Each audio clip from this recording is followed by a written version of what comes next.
which was truly the worst major World War I army to fight in by the front. Hmm. Top of my head. Let's see. I mean, actually, it's very likely. Well, it's either Russia or Serbia, I assume, because Serbia, I remember the stat of like they lost like they are the country who lost the most of their country basically, and they're basically the country that got invaded first, right? So maybe Serbia, yeah. Otherwise, Russia, as far as like the insane amount of casualties, which was like the most like millions, and also the revolution happening at the same time and everything. So I assume Russia had the most deaths and everything, but in terms of proportion of like the full army, I think it was Serbia. Let's see what they have to say. We all know that World War I was one of the deadliest in history, although it would be beaten out by a sequel that no one asked for. From incompetent generals to terrifying trenches, life as a World War I soldier was never easy. But who really had it the worst on the battlefield and why? In this video, we'll take a look at 5 major World War I armies. Join us as we discuss what made them so terrible and decide which army would have truly been the worst to fight for.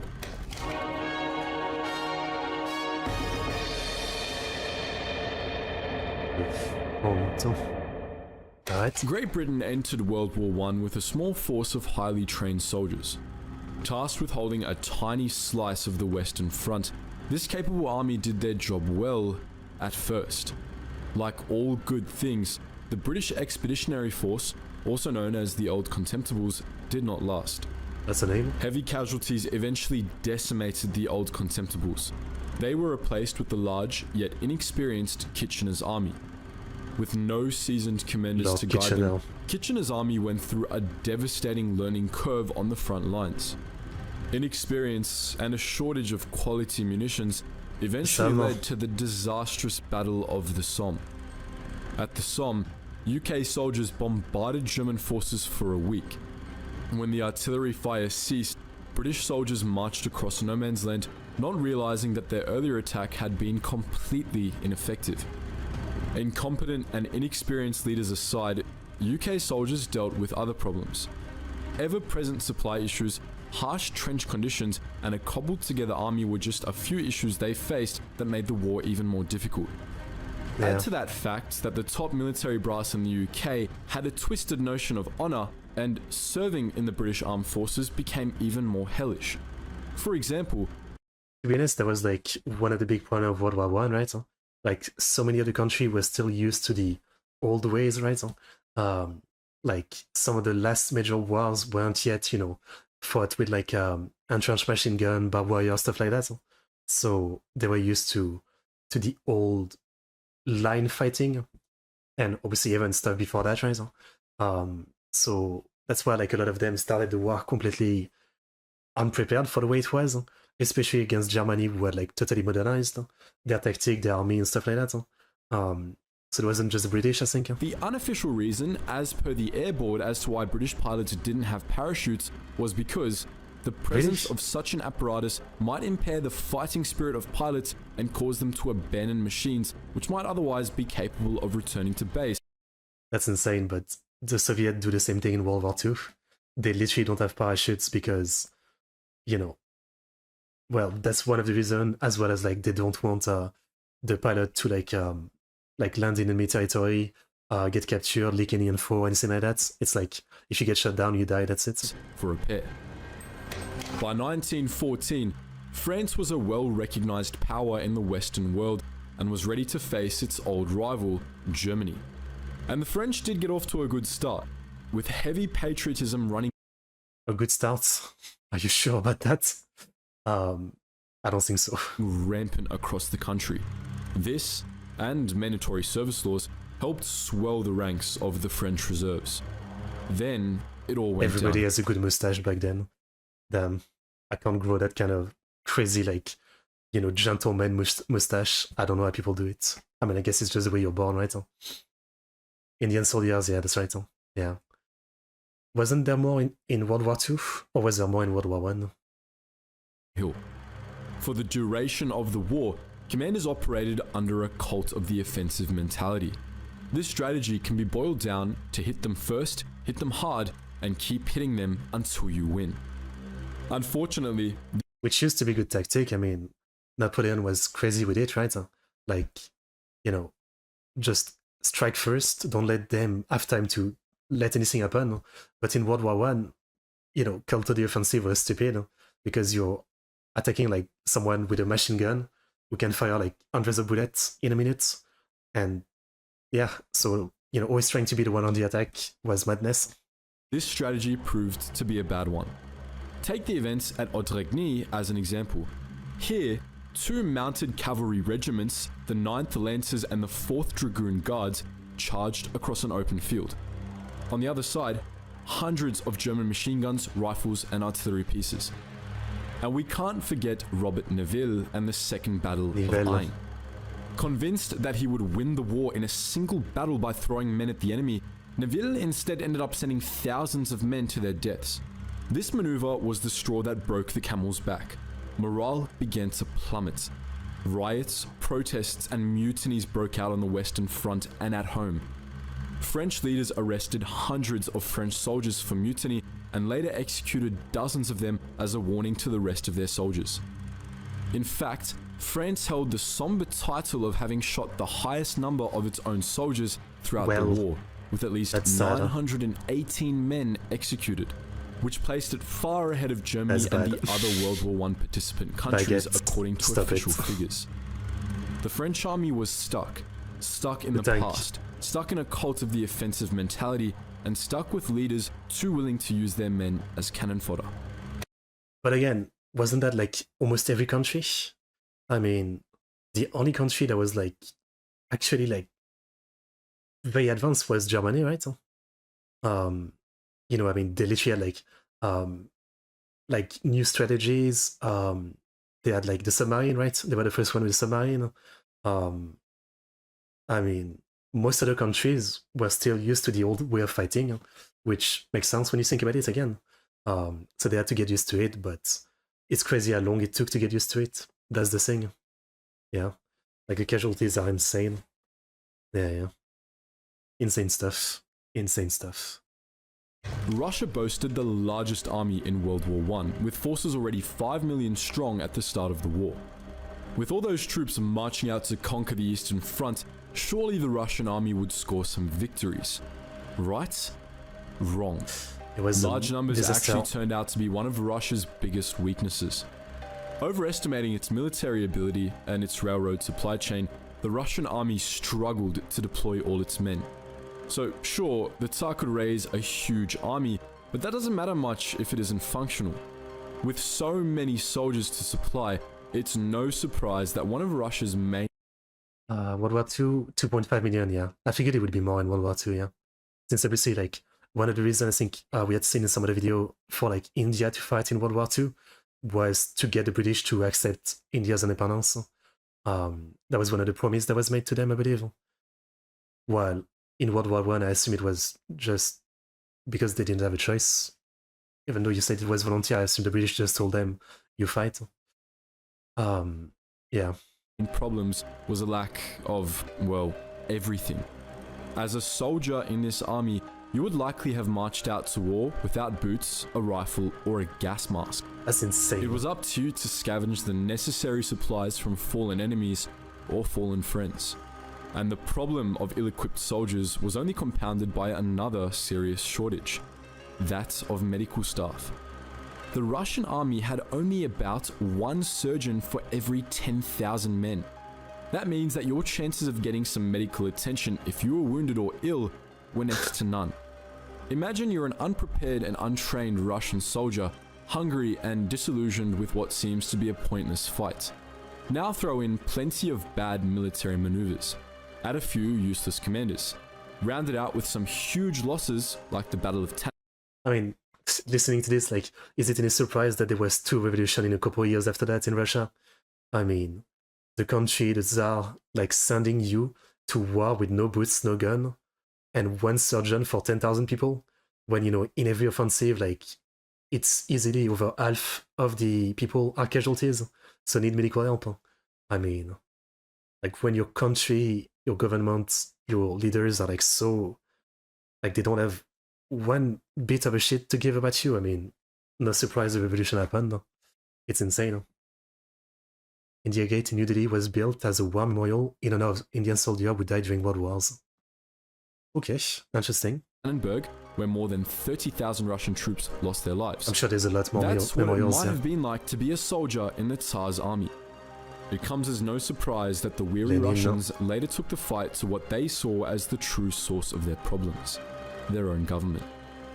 While about to become notorious for its approach to warfare, the German Empire was young, not even 50 years old at the start of World War I. Used to be Prussia. At the time, Germany was a collection of smaller states, still getting the hang of working as a cohesive unit. That's what made it so surprising when the German army functioned so well, at least for a time.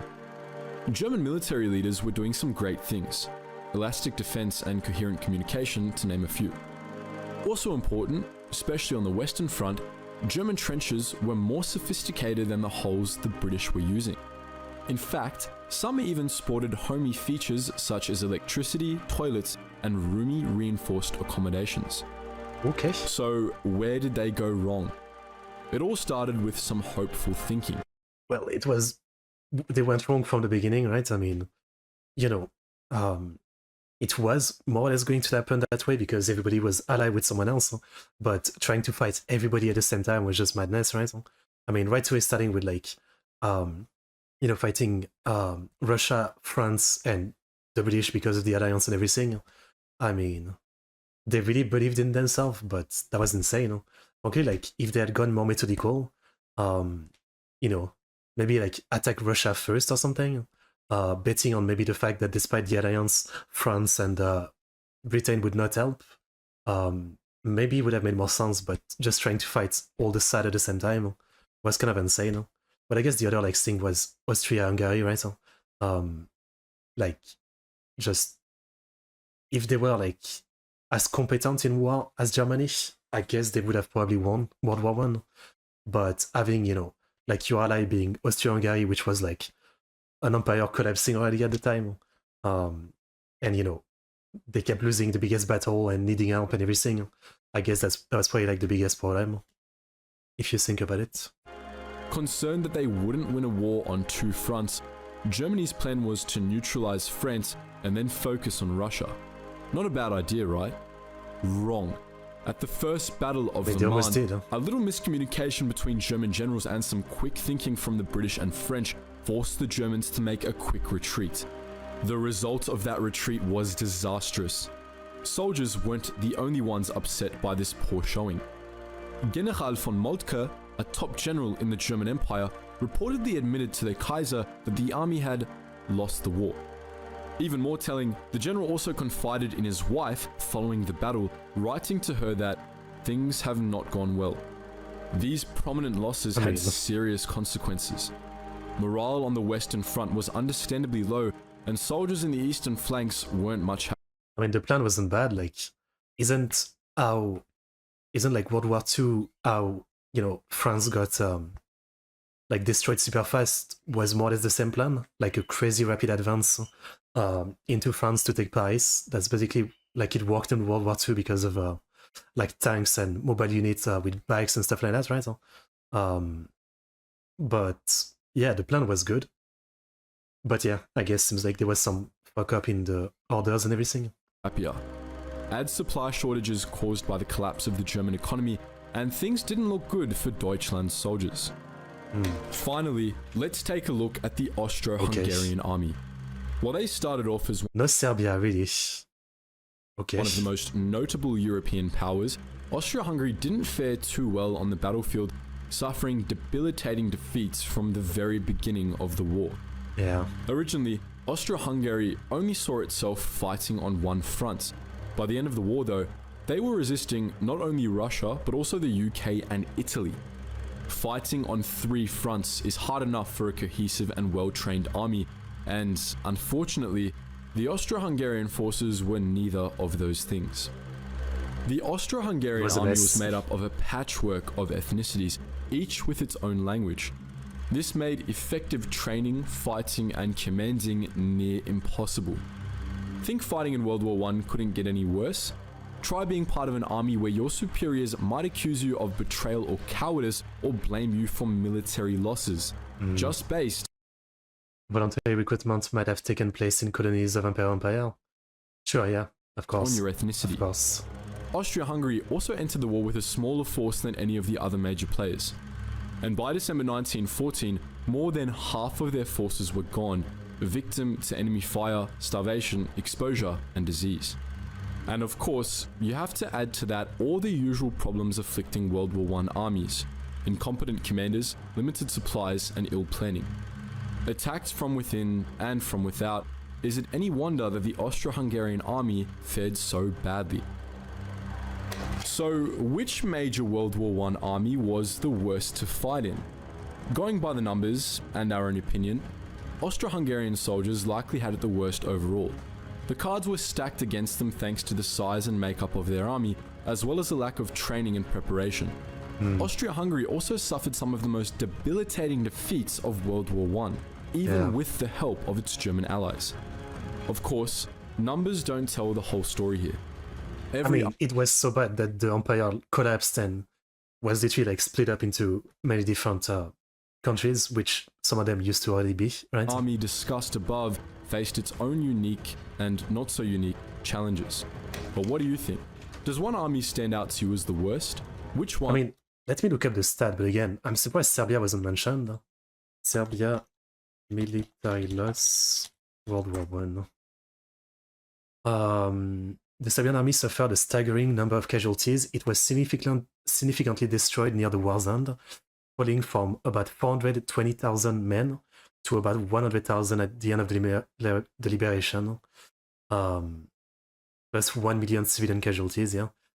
I guess it wasn't like as massive of an army as like the others, but again, from like the World War I series by Time Ghost, I do remember like that being a big stat of how Serbia had lost like the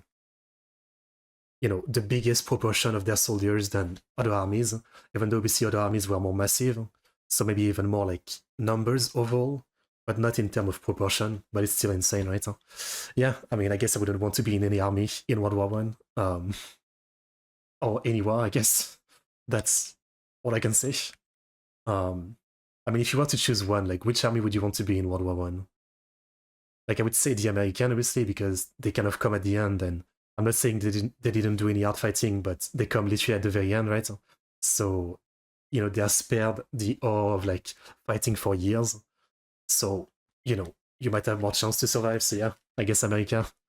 I guess I would choose that army if I were to, like, to fight in World War I. Or maybe, like, the army of one of the countries that, took part in it, but, like, overseas or something. Like Japan, for example, I think in World War I, like, they mostly dealt with, like, colonies of Germany, I think. So it's not like there was too much hard fighting. So I guess you'd be more likely to not die, I guess. So yeah, good video. Good video.